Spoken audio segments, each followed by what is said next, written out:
Hello there, and welcome back to the Judge Program for Star Wars Unlimited Level 1 Certification Track Lessons. As always, I'm your host Jonah, and today we'll be taking our first look at the Master Event document.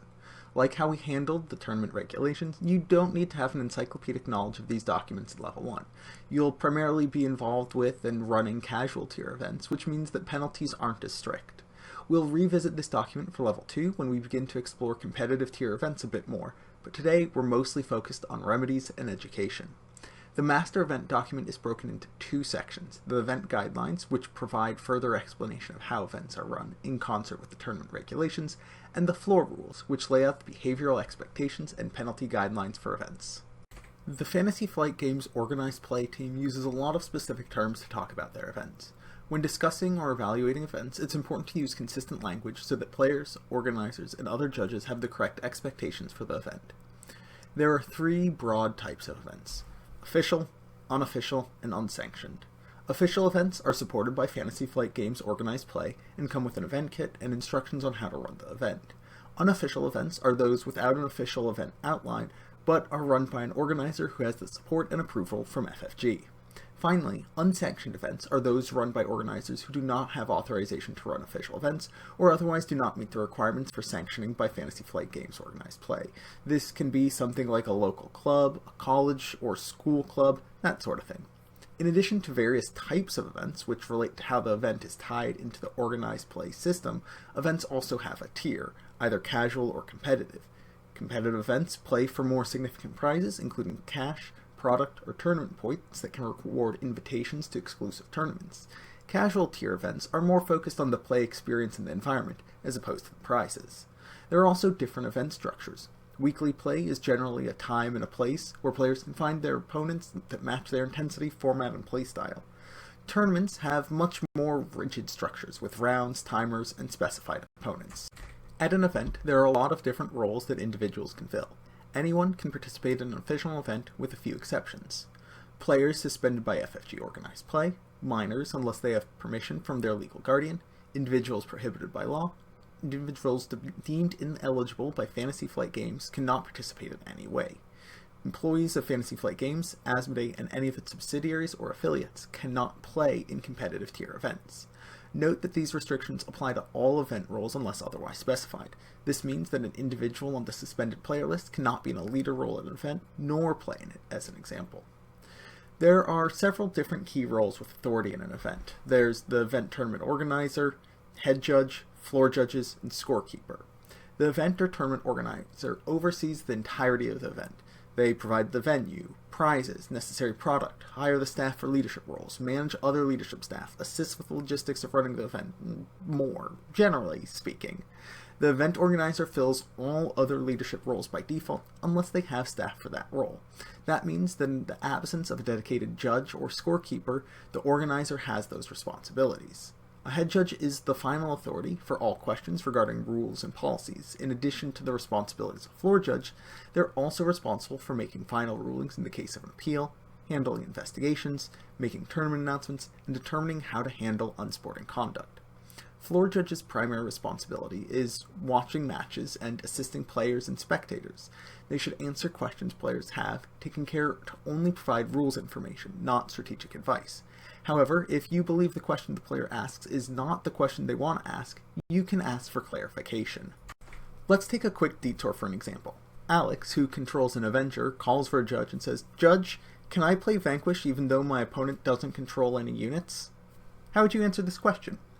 Talking about how we handle calls is something that is going to get its own lesson, but this is important enough that I want to take a moment to talk about it now, and we'll go over it again in the future with more detail. So, how do you answer this question? An answer like, "You can, but you'd have to choose to defeat your own Avenger, and that's probably bad," is providing strategic advice. It's just not a clear-cut rules answer. An answer like, "Yes," is technically correct, but it's not a great answer here. The player very well might say, "Play Vanquish, defeat nothing, your turn," and then you have to step in and issue a penalty because your ruling wasn't clear enough to the player. In this situation, honestly, I would presume that the player wants to know if they can play Vanquish and not defeat anything, but that's not the question that they asked. Because the question they asked and the question I think they're asking are two different things, I need clarification before I can answer. I don't want to make an assumption, answer the question I think they're asking, and then have them go and do something wrong. A good question to ask when you're looking for clarification is something like, what are you trying to do here? And then the player can respond with, I want to play Vanquish and not defeat anything. With that answer in mind, you can now answer more accurately and say, if there's a unit in play controlled by either player when you play Vanquish, you must defeat it. We're not testing a player's ability to ask judges questions. So if you're not certain if the question they're asking is the question they intend to ask, seek clarification. It can only help. Beyond answering calls, judges also help with various logistical tasks and bring significant issues such as investigations and appeals to the head judge or event organizer as appropriate. Scorekeepers are experts in tournament software and are able to manage the event smoothly and handle any potential disruptions or errors. For most events at the local store level, this job is handled by a judge or a member of the store staff. Of course, there are also the players. Players are expected to be present at the event with all of the materials they need to play, and to play in at least one round of the event. Players who don't play in any rounds are not considered to have been a player in the event and receive no prizes, including participation prizes. You actually have to participate to receive those. Players are also expected to abide by the floor rules, play at a reasonable pace, be respectful of their opponents and tournament staff, communicate clearly, call for a judge if they need assistance, and be generally aware of the policies included in the floor rules. There will also be spectators at events. Sometimes there'll be other folks at the venue, but players in other matches in the same event also count as spectators. On-site spectators, digital spectators, and media must all abide by the same rules. They must refrain from providing outside assistance, they must not disturb games, but calling for a judge on a game is entirely okay, and must be respectful of members of staff, players, and other spectators. Furthermore, members of the media must get consent from both the event organizer and any individuals they wish to record or interview, whether they be staff, players, or spectators. Now, in Part 1, Section 3, there are some more rules that cover tournament structure, but they mostly echo what's said in the tournament regulations, so you can refer to the previous lessons for that foundational knowledge. I'm going to start this section by quoting from the Introduction to the Floor Rules. In order for the competition inherent in a game to have meaning, the competitors must implicitly agree to play the game correctly and to challenge one another and themselves within the confines and structures of that game. All of the points described in this document are intended to promote a fair and enjoyable gameplay experience for all players at any given FFG event. This is really just a fancy way of saying that it's important for the game and for organized play for everyone to have played fairly, while also maintaining a fun and welcoming experience for them. While Star Wars Unlimited doesn't currently have separate documentation for casual tier events, both Flesh and Blood and Magic the Gathering do, and I recommend checking those out to just get a little bit more insight into how other games run things. While no casual tier events require judges, having an expert on hand is incredibly valuable to the store and players, while making sure that everyone has a better time. I want to point out that the philosophy that runs through both of those documents and is echoed in the Master Event document. At casual tier events, while unsporting conduct is enforced and addressed as directly as it is at competitive events, gameplay errors and event disruptions should be handled with a gentler touch. The ability to assess the details of a specific situation and make the ruling that best upholds both the letter and the spirit of the rules is one of the most important reasons to have official judges at events. We're not going to be covering the penalties as deeply and comprehensively as we will in the future, because a key component of fostering engaging play is education, not punishment. It's about making sure that the games are good games. You should practically never issue a game loss or match loss at casual tier events, except for tardiness. In nearly a decade of judging professionally, while I have disqualified multiple players at casual events for cheating and fraud, I have never issued a game loss at a casual tier event or similar for other games. A game loss is a penalty that will haunt a player, especially one that is only loosely engaged with organized play, and such a harsh penalty for accidental errors can turn a player away from having fun with the game and participating in the community. What we're going to talk about today is how we get things back on track, so we're going to cover various errors and what the fix is, but unless otherwise noted, at casual tier events, don't really worry about issuing penalties. Our next lesson will take care of this information, add a little bit of detail to it, as we talk about how to take a judge call. Gameplay disruptions are broadly defined as a required part of the game either being overlooked or resolved incorrectly. If a player is doing this intentionally and for their own benefit, it is not a gameplay disruption, but rather unsporting conduct, cheating, and should be handled as such. Regarding gameplay disruptions, it is the responsibility of both players to maintain a clear and accurate game state. When a mistake is discovered, it should be brought to the attention of the judge, who can then evaluate the situation and determine the best remedy for that situation. The master event document lists 2 active remedies that can be applied for most gameplay disruptions. The first is Resolve Now, where the overlooked rule or ability can be applied retroactively without giving either player a significant advantage that they would not have had, were the ability resolved correctly. For example, if the active player forgot to put an experience counter on a unit due to the resolution of Gideon Hask's triggered ability being missed, and it's discovered during the regroup phase, you can pretty safely resolve that now, as neither player would receive a significant advantage. However, if the same exact issue was discovered as Gideon Hask was being attacked by a 5-power unit, resolving the ability now would turn a lethal attack into a one-sided combat. In that case, rewinding to the point of error should be considered. That other fix, rewinding, allows us to undo all actions up to the point of error, and then move forward in time, resolving the effect correctly. To be a bit metaphorical, this creates a new timeline. While players may have gained information, like cards being played from hand or what actions a player was going to take due to the rewind, they are allowed to use that information when the game continues after the fix. They are not locked into the same decisions, and this can result in a very different game than what occurred originally. If resolving now doesn't actually fix the problem, and rewinding is too disruptive, consider the third path. Leave as is. Sometimes you can't make the game better, and while it's unfortunate, it's true. One player will have an advantage, but that's okay if the advantage gained is less impactful than the unnatural advantage gained if the game were to be rewound or the ability resolved now. If the difference between advantage gained due to 2 different remedies is similar, but one favors the player who actively made the mistake and the other favors their opponent, generally you want to fix the game so that any potential advantage gained by the player who made the error is mitigated. When a player adds cards to a hidden zone, hand, resource, or deck, and they were not supposed to, this is a type of card manipulation error, and we have a multi-step fix. First, we determine if the opponent can unambiguously identify the location of the cards that were erroneously added to the zone. If a player drops a card from their hand and it lands on top of their resources, their opponent can likely identify it. Similarly, if they put their hand on the table while searching their deck, then place the deck on top of a set of fanned out cards, it's relatively easy to identify those cards. If we are able to identify those cards, we return them to the proper zone.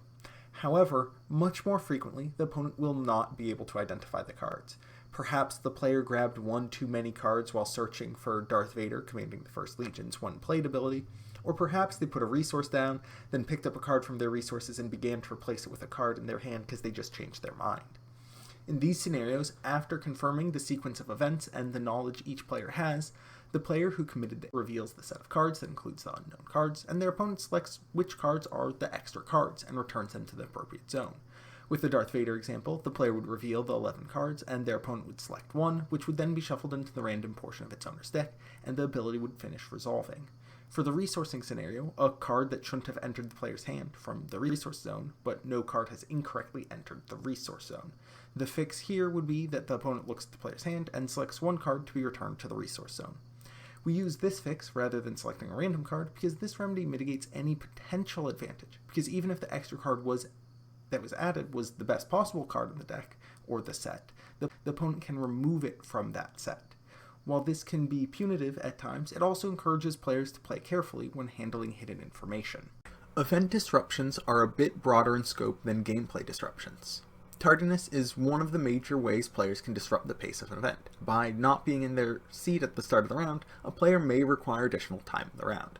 It's not fair to their opponent to reduce the amount of time that player has to complete their match, so the match gets an appropriate time extension.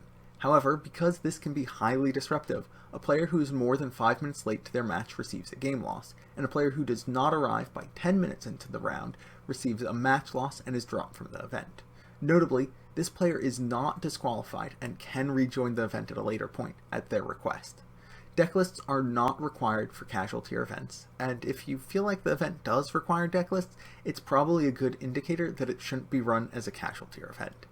At a casual event, if a player discovers their deck is illegal, likely because they forgot to de-sideboard after a previous match or because they're missing cards, work with them to remedy the situation. Remove all cards that shouldn't be in the deck, add any cards that should, and then have the player draw cards to replace any cards that were removed from their hand in this process. If they simply have too few cards, this is likely an extremely new player. You may consider issuing a game loss as they must be able to present a legal deck. However, if they're able to add cards from their sideboard or have other cards on hand, they may be able to do so with minimal disruption to the event and get back to playing. Again, these fixes and remedies are only for casual tier play. At competitive, players have a deck list that can be referred to. Marked cards are also a possibility at casual tier events, possibly even more likely, as players at casual events are less likely to be hyper-vigilant about changing sleeves regularly, or may not even use sleeves at all. Most of the time, at casual tier play, the marked card should be re-sleeved or a proxy should be issued so that the game can continue. Slow play is also an important consideration, but at casual tier events, keep in mind that players won't always be as familiar with their own cards, much less their opponent's cards, so more time should be allowed for players to read their cards and make strategic decisions. At a casual tier event, as a judge, you should generally not need to do more than remind players to keep an eye on their pace of play or to make a decision. In a similar vein, we want to make sure that players maintain a standard of hygiene. It's important to creating a welcoming environment. Generally, players and other event participants should be considerate of their impact on others. Expectations can vary by culture or location, so consult with the organizer for specifics for your event. The unsporting conduct class of infractions is not minimized in any way, shape, or form for casual events. Players are expected to behave appropriately and maturely and to not make any other players or attendees uncomfortable, even unintentionally. Harassment, aggressive behavior, bribery, collusion, vandalism, theft, stalling, and cheating are all offenses that result in immediate disqualification.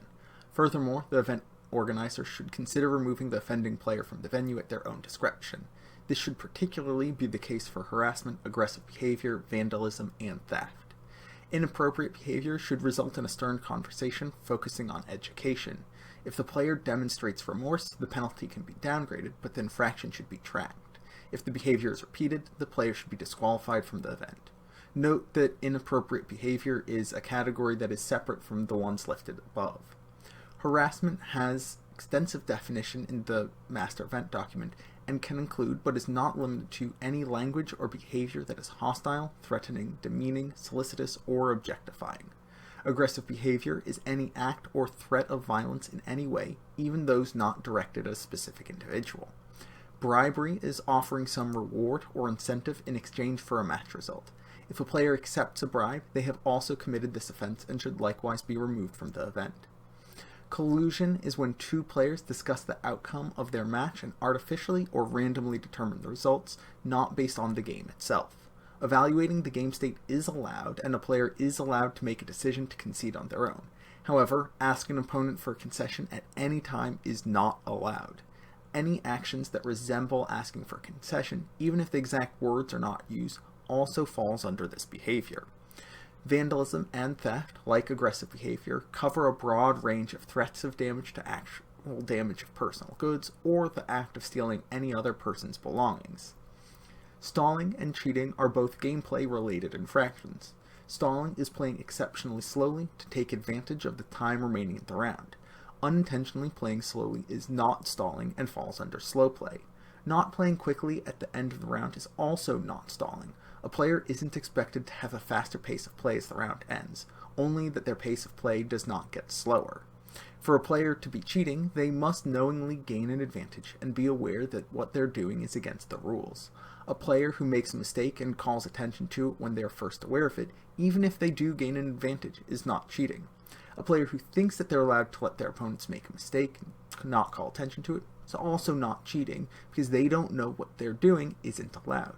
In these scenarios, educate the player and remedy the situation as you would otherwise.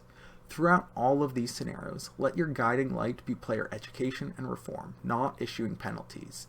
The goal of casual tier play is to be welcoming to all players and make sure that even the newest players have a fun and fair experience. That's a lot, and we really only covered things very briefly. This is so far from a comprehensive review of the master event document, but we'll be back in the Level 2 lessons to more comprehensively cover this document with detailed examples and more in-depth conversation about philosophy. With all of this knowledge in our tool belt, our next lesson is going to be putting some of this information to use, taking a judge call. As always, if you have any questions, comments, or insights, be sure to join the Judge Community Discord and make your voice heard. Until next time, good luck and have fun.